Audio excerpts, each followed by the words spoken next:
اب غیب سے آپ کو مدد چاہیے تو پھر کیا کریں آپ؟ تو غیب سے مدد کسی بھی کام میں، غیبی مدد کسی حاجت کے اندر بھی لے لیں، یا اللہ کی طرف سے جب غیب کے خزانے کھلتے ہیں تو پھر رزق کے معاملات میں بھی جب بھی ضرورت ہوتی ہے انسان کو، اللہ غیب سے مدد فرماتا ہے، یہ بھی اس کے اندر شامل ہے۔ اور کسی مسئلے کے اندر آپ پھنس جائیں تو بھی اللہ کی غیبی مدد آپ کو مل جائے، ہر معاملے میں۔ تو دست غیب کا یہ عمل ہے،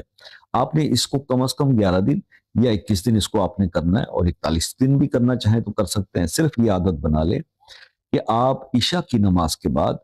اول آخر 11 بار درود ابراہیمی، 786 بار آپ یہ پڑھا کریں، یا حیو یا قیوم، یا حیو یا قیوم، یا حیو یا قیوم، یہ اسم اعظم ہے۔